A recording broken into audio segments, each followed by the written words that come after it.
বর্তমানে social media বা পত্রপত্রিকার মাধ্যমে আপনারা অলরেডি জানতে পেরেছেন বাংলাদেশে মিজলস বা হাম রোগের একটি আউটব্রেক চলছে and already we have got death report as well. So অনেকেই প্যানিক করছেন, অনেক বাবা মাই তাদের শিশুদের নিয়ে প্যানিক করছেন।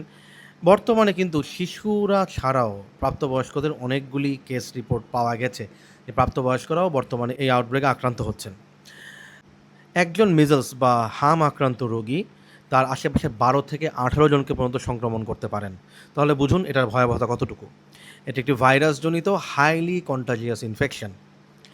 তো আসুন জেনে নেই মিজলসের লক্ষণগুলি। আমরা মিজলসের লক্ষণ বলতে অনেকেই বুঝি শুধুমাত্র গায়ে লাল র্যাশটা।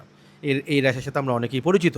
কিন্তু এই র্যাশ শুরু হওয়ার আগে কী লক্ষণ নিয়ে রোগী আসতে পারে?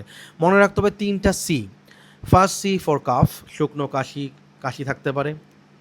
এবং এর পরের সি হচ্ছে কোরাইজা, আপনার নাক দিয়ে পানি পড়তে পারে, সর্দির যে ভাবটা সেই ভাবটা শুরু হতে পারে। And third C for conjunctivitis, মানে হচ্ছে চোখে লাল হতে পারে, চোখ দিয়ে পানি পড়তে পারে। এগুলো র্যাশ শুরু হওয়ার আগেই এই প্রেজেন্টেশন নিয়ে রুগী আসতে পারেন। এবং জ্বর হওয়ার পরে অনেকের মুখের ভিতর এক ধরনের স্পট দেখা যায়, এই স্পটকে বলা হয় কপ্লিক স্পট।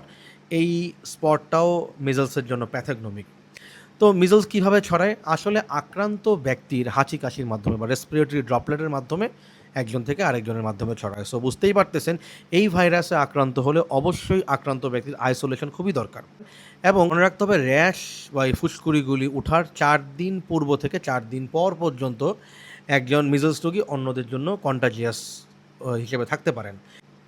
শিশুদের ছাড়াও এইবার প্রাপ্তবয়স্ক লোকজন যাদের ইমিউনিটি কম, যারা আসলেই ছোটোবেলায় মিজলসের এগেনস্টে ভ্যাকসিনেটেড হন নাই বা টিকা নেন নাই, অথবা বিভিন্ন দীর্ঘমেয়াদী রোগে আক্রান্ত আছেন বা কোনো ইমিউনোসাপ্রেসিভ ড্রাগ খাচ্ছেন, তারা কিন্তু এইটার ঝুঁকিতে রয়েছেন। মিজলস রোগ হলে অন্যান্য ভাইরাল জ্বরের মতো ট্রিটমেন্ট দিতে হবে। রেস্ট, হাইড্রেশন, অ্যান্টিপাইরেটিক জ্বর আসলে। তবে খেয়াল রাখতে হবে যে রোগীর যেন প্রপার আইসোলেশন থাকে। এবং দেখা যায় যে ভিটামিন এ যাদের অভাব থাকে তাদের কমপ্লিকেশনের হার বেশি থাকে। সো অনেক সময় হাই ডোজ ভিটামিন এও পেশেন্টকে দেওয়া হয়। অবশ্যই যে জটিলতা বা কমপ্লিকেশনগুলির কথা আপনাদের জানতে হবে। প্রথমত হচ্ছে এই মিজলসটা থেকে নিউমোনিয়া হতে পারে, এখান থেকে ডায়রিয়া হতে পারে, ইয়ার ইনফেকশন হতে পারে, এবং সবচেয়ে ভয়াবহ হচ্ছে ব্রেইন ইনফেকশন, যাকে আমরা এনকেফালাইটিস বলি, সেই ব্রেইন ইনফেকশন হতে পারে। সো অবশ্যই মিজল বিষয়ে সচেতন থাকতে হবে।